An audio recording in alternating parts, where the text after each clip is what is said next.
Hi, and welcome to Lugal's World. Today we have Master Shaman PaLiChee. Tell us, Master, what is shamanism for those who don't know? Well, shamanism in my eyes and how I had was brought into it is literally the most naturalist or and spiritual way that you can know or be this middle person, like the medium or the middle person to talking or connecting with spirits, and then also being guided by the spirits and then being helped to know how and what to do in the human world, our Yeah, physical world. So that's amazing. And I know shamans and shamanism is one of the oldest spiritual practices in existence. So shamans have been around for thousands of years or even millions, guiding tribal cultures and giving them spiritual as well as practical guidance, consoling them emotionally, and so on. They've truly been not only spiritual, but just leaders in general throughout history. Where do you yeah. see shamans playing a role in today's modern society, or what is the potential role that they could play um, as shamanism becomes more popular globally? I see that a shaman's role is played in regards to or how you can conduct yourself through being either a shaman, a natural shaman, or a shamanic practitioner, um, to helping guide other people, maybe people that's in your family or others, to finding the truth about themselves, to having the wisdom and this wisdom to helping a person or individual knowing how to go about life in general, right? Or even specific things like how to deal with a certain situation or a family situation or conflict. Perhaps also guiding somebody and healing them through energetic wise or spirit wise. So almost coming into play as a role for almost anything that I can see. But of course, not all shamans are made equal.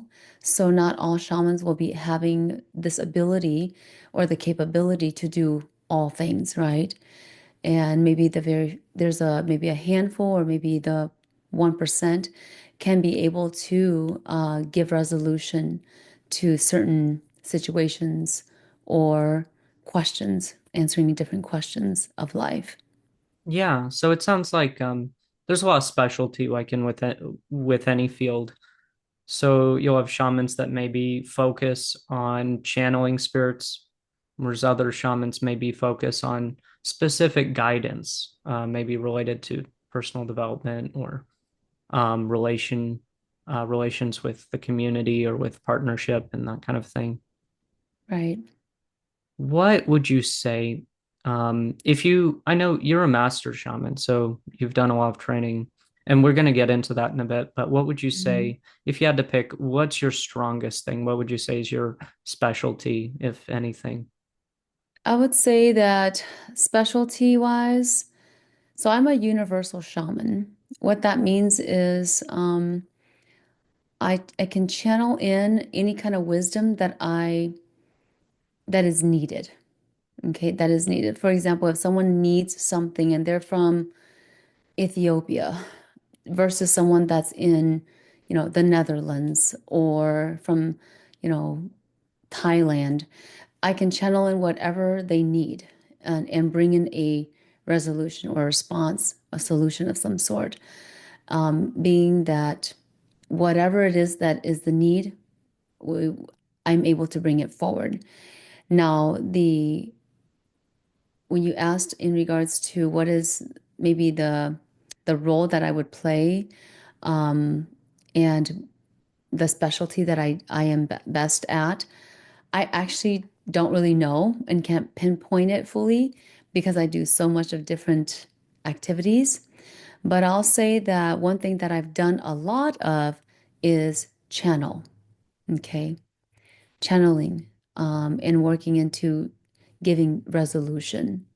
to different problems or issues, or if someone needs, like what do I eat for my stomach aches, or what do I take for my migraines, or what can I do for the migraines? And I would say it's channeling and bringing in the healing.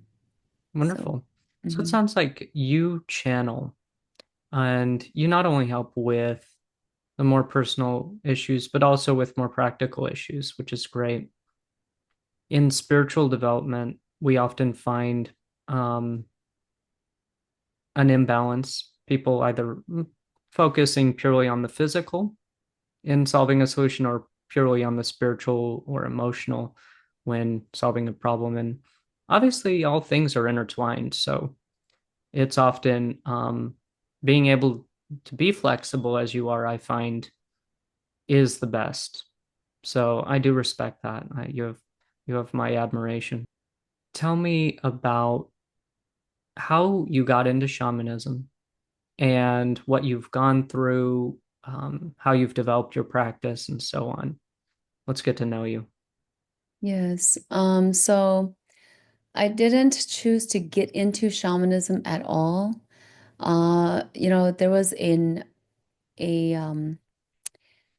phenomenon that occurred when I was about 2 years old. It felt like it was a dream, but I actually could hear my parents talking in the kitchen at the same time. So I was half in and half out in this conscious or subconscious state of mind. And this huge angel appeared in the ceiling of my room. So it brought me a message. And after she left and disappeared from the ceiling of my room, I started to have more psychic abilities after that time. And my mother also told me that she knows that I'm supposed to be a shaman at some point in my life. At that point, she was also very young in her spiritual journey, and so I was about two. So how it came about was in my later years, late 20s, after a traumatic incident in my life, literally that night to the next day, I started to have shake, the vibrations like a shaman in my culture, in the Hmong culture, and shaking. And so, but mind you, throughout all the years from two to the late 20s, I've had in and outs of shamanic illnesses. So these are illnesses that were unexplained by doctors. So continuous migraines or headaches, and then also popping up at me different times of my childhood life to the teenage life of different stomach aches, right? And it would be very twisting stomach aches. And then helped by my grandmother and my mom and my father um, for different healings that happened and had to happen to clear those away on a spiritual way. So I would say that herbs and healing was my life growing up, and shamanism was very natural, was very normal for me. So I didn't get into it, it got into me. So that's how the training went. It was the training from the two to all the way to the late 20s. That was my shamanic training. Well, it sounds like you were chosen. It sounds like you really went through this journey in which you were forced to continue. Otherwise, these illnesses would have continued. So, do you feel a sense of destiny as you go forward in this path? Yes, I do. When I started my shamanic journey, so spiritual journey was from, two that I know as far as I knew, right? And would be aware and conscious of. So from the age of two all the way to the late 20s, I had a sense of where I was getting and going. But it got clearer after the shamanic journey began. And when the shamanic journey began till now, I can have a sense of what is this fate? Fate of the planet to the fate of my fate. Where is this all going? And I do see that, I do foresee what that fate's going to be. And I do see that, how it's going to come out for me. But again, it also takes it's a picture in time.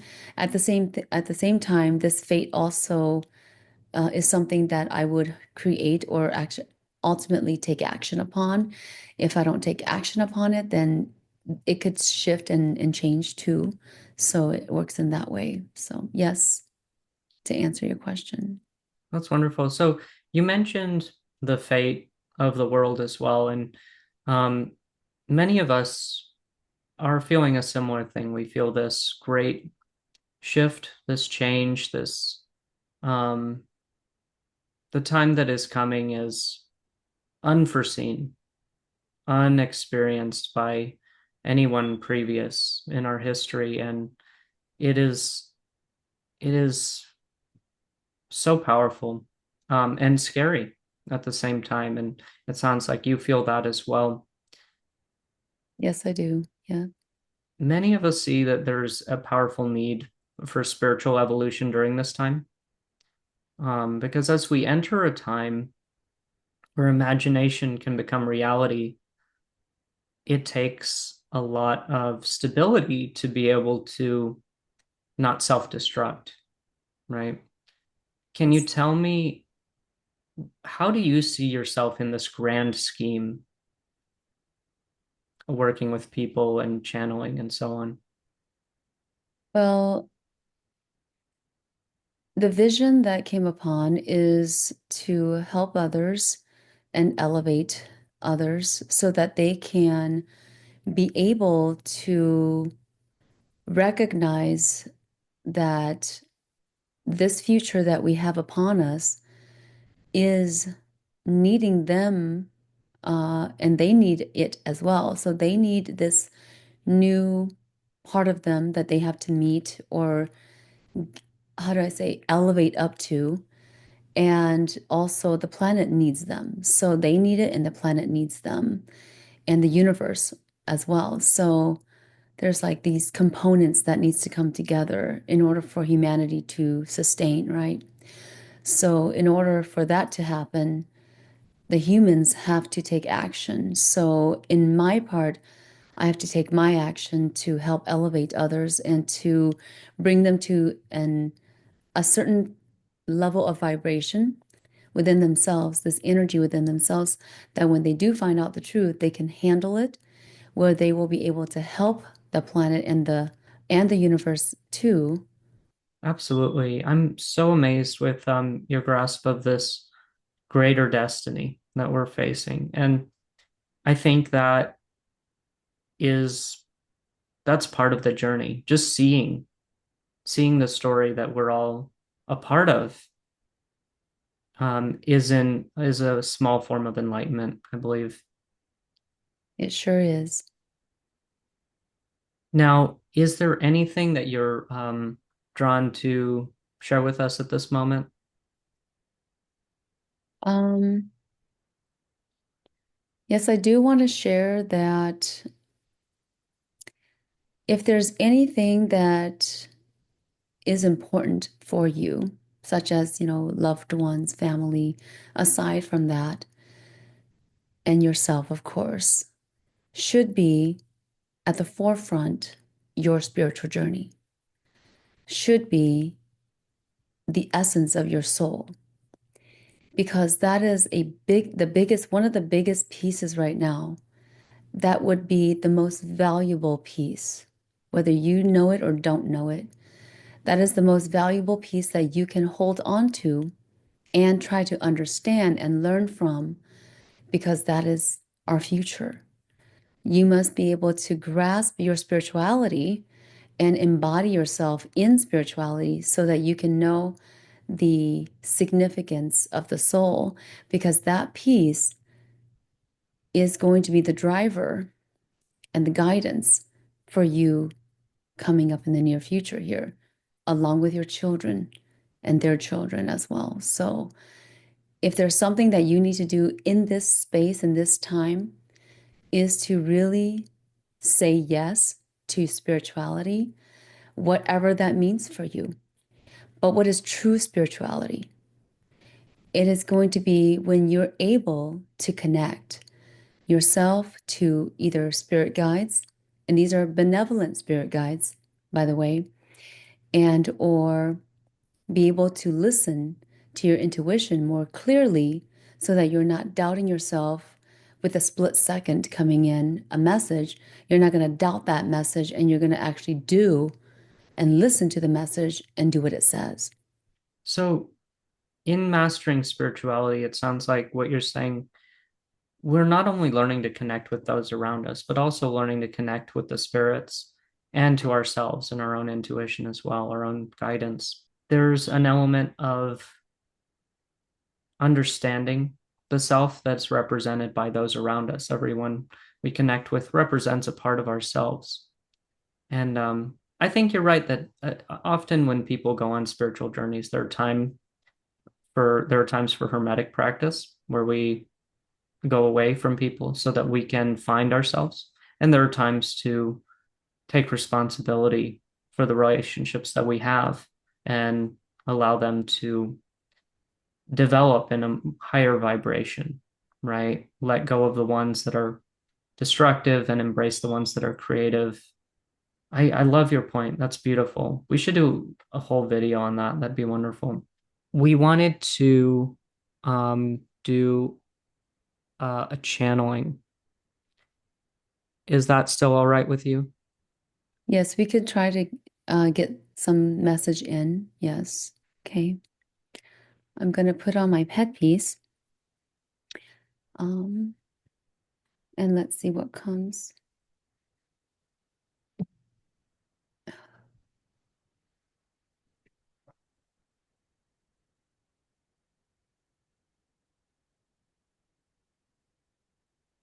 Take a deep breath for me and everyone that is watching.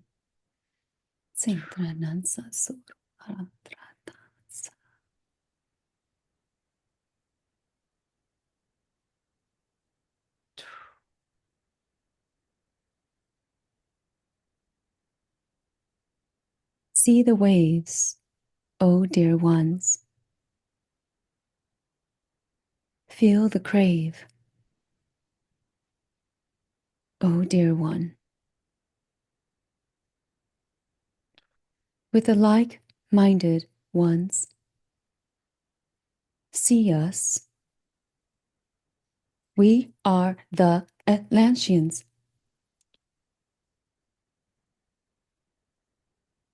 Look around. Face your waves. And don't give in. Leave giving up.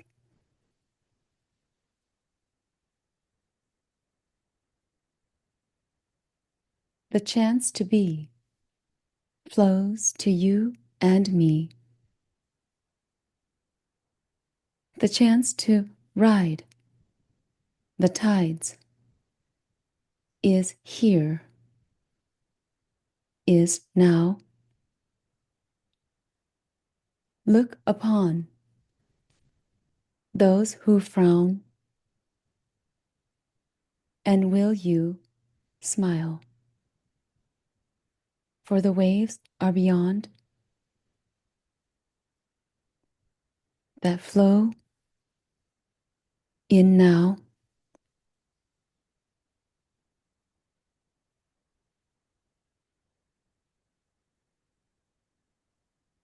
Don't fret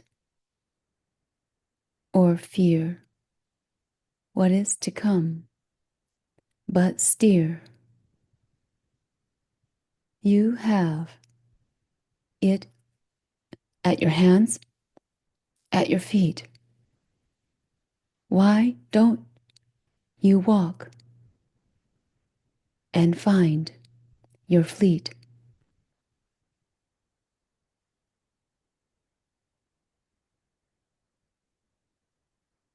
Life can be amazing when you say so.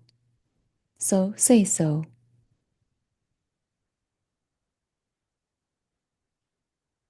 There is so much crying in your world.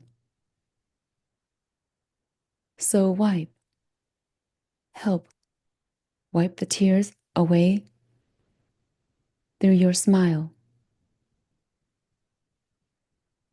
As much as you own or don't,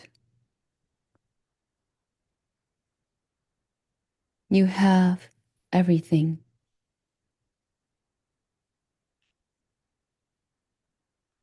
Everything that is known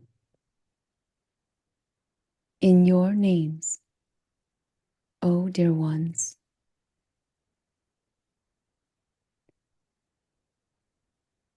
Soon to take flight, naturally, the best flight, naturally.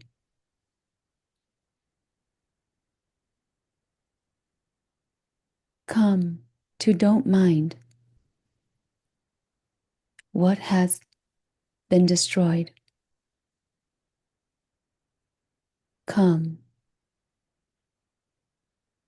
to say yes,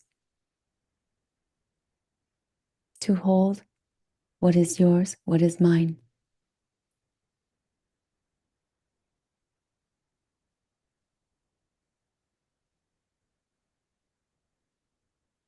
This is the time not to react, but to act upon what is your right, with no fear and no doubt. Will diplomacy give us the shout for you or for I?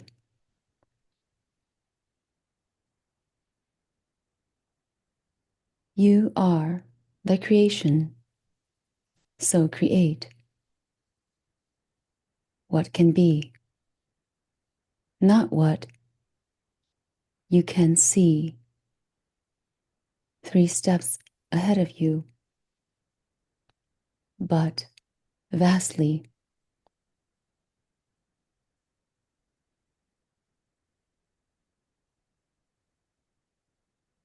Don't hope, but have faith in us, oh dear ones.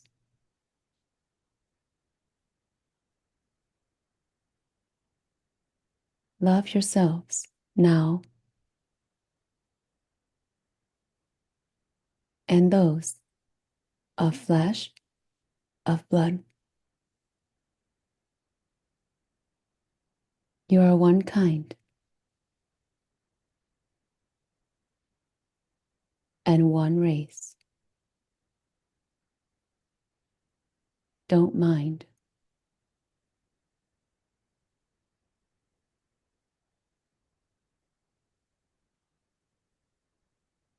Working together, though one is of many colors.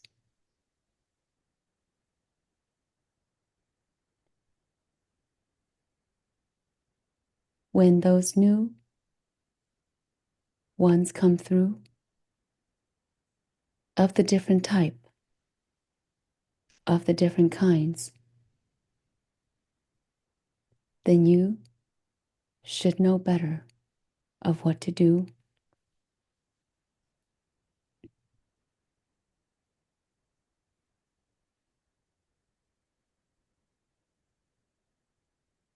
Save, save your soul and humanity's too, without falling into the blue.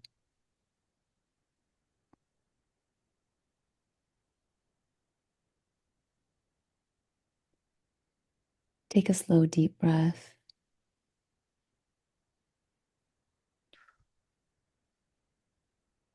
Think.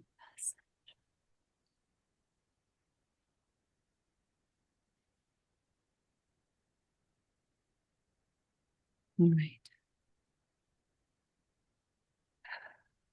Thank you so much, Master Shaman. Warmest blessings to everyone that has been listening. And may this message, however you take it or relay it, it's been relayed to you, but however you receive it, may it only be for the good. That was so beautiful. I felt so empowered. It was like a lullaby. It felt reassuring. It felt like we were getting this message that things, are still on this great journey, on this beautiful track. And despite the ups and downs and the hardships, we're still persevering in the correct direction. And that even the elements that seem evil are playing these parts of evil that are necessary for the development that we must go through. And as you said, we're all playing our part in this grand scheme. And your message was just beautiful. That was channeled. It was absolutely wonderful. Thank you so much. Yes, you're welcome. Now, let me ask for those who want to pursue shamanism, uh, do you have any advice for them? Yes, I do. Feel the urge, push to find and to seek what it truly means to become a shaman. Or are you just wanting to know the wisdom of a shaman, right? And when I say the word shaman, that's the only other word that we know how to use for a shaman. But really, I just call it a unique healer because not all shamans can do the same thing. And when you call it a shaman, then you think of a certain picture in your head. But if this is something, if this shamanic way or life seems to be something that attracts you and urges you to want to pursue or to want to know more, like the wisdom. And if you've been healed by a shaman before, then it only makes sense that you would try to find and seek further of the information or wisdom that you can gain to help yourself so that you can also help others as well. So the main point is simply you have to feel this urge inside, something like a prompt in you that makes you feel drawn to learning the wisdom from a shaman, right? Or we call it the wisdom of the natural wisdom that comes into an individual, a human being. So this is the natural wisdom that comes in, is guided. So you must feel the urge to seek, to find. It will be easier for you. But if you just choose to, from curiosity standpoint, and just want to know more wisdom as a collection, you can too. But to become one will be an obstacle. And you must be willing to face the obstacles if you do. It does sound like there's this heavy work that needs to be done to become a shaman.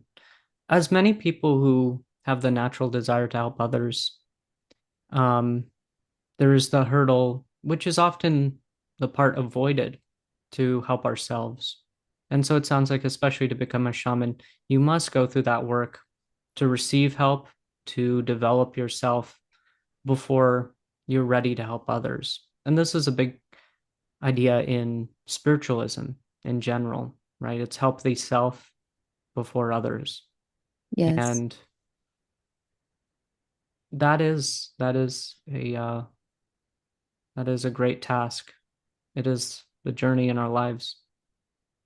it is a great task and it becomes your life, basically.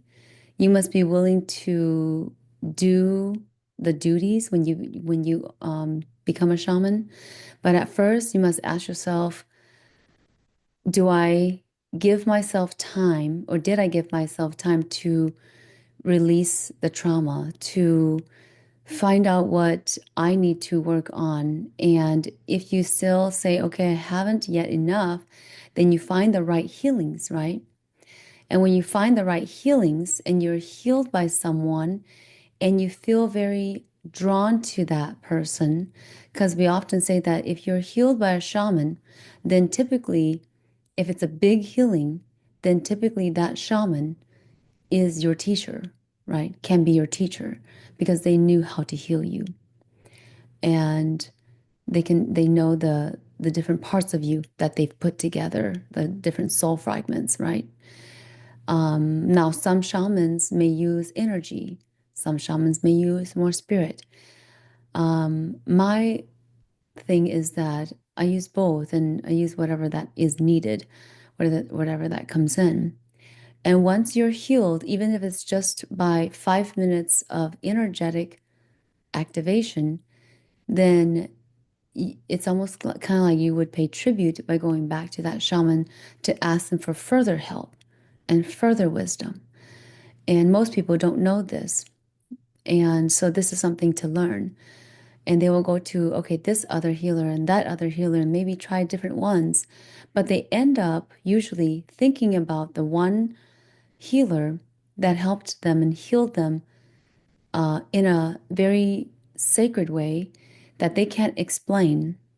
And so this is a tip for all of those that are looking for to becoming a shaman is you must look for this sign that once I knew that I had something, an imbalance inside of myself, and I went to this one person, they healed me, and I go to another person, I try to like five different healers, but it still happens to be this one healer, whether I went to them first or last, that brought me to a very different state of mind or a feeling that is so different that I can't explain. And if that's the case, then you'll know exactly who to choose, and they will also need to choose you to be your sifu or you to be their disciple and to give in. Once you are able to say, I want to give up, my normal daily life to the duties of shamanism, then that's ultimately the choice, right? Some people, like myself, I don't have the choice to say, I don't want to do it, and I'm just going to leave it. I guess ultimately I can have this choice, but if I take this choice, or if I take this and I make this decision and I don't do it at all, it may hurt me to not do it, right? It's not that the guides are going to hurt you, but it is the non-guides, non-benevolent, that will hurt you Mm. due to you having a special gift and you're not willing to face and utilize that gift. I really have enjoyed your channeling. I believe you're just wonderful. The energy that radiates off of you feels very pure. I feel such positive and good intention and healing energy from you. For those who want to see if you are the right healer for them and they want to dive deeper and maybe do a healing or do a channeling with you to see if your guidance is right for them, how would they get in contact with you? And what are kind of a little bit of the steps they would go through to do that? Well, thanks for asking that. What they can initially do is just go to the website. My website is www.falithehealing.com, just like on the screen there, and check it out. They can sign up for the newsletter and they can do an initial. The first thing that most clients will do is just do an initial consultation or an initial 30-minute reading or something like that, or healing. So that's, I would say that doing that initially is the thing that's going to answer your question without asking the questions, is what and when they come to a reading with me, I usually don't want them to say anything. We just go right into a general reading without any words. So just like meeting you today, we didn't even know each other till actually right now, right? On the podcast here. So Yeah, beautiful. Well, I'm very excited. I hope for those watching, you see all the loving and beautiful energy that is coming out off of Master Shaman Palicci, and you decide to see if your spiritual journey aligns with her guidance. And she has agreed to come back in the future to make some more content with us and discuss some more topics. And I'm very excited about that. So for now, that's going to be all for today. yeah. And I want to thank you all for watching. This was truly an honor to meet you and to be here, Master Shaman. Yes, Thank you warmest so much. blessings. Yes, you're welcome, and it's glad to be on to helping whoever that needs help, whether it's just a small 1 minute talk or whatever time that we utilize to help. So, and when I say we, it's myself and my spirit team. So, warmest blessings to you and all of your uh, collective.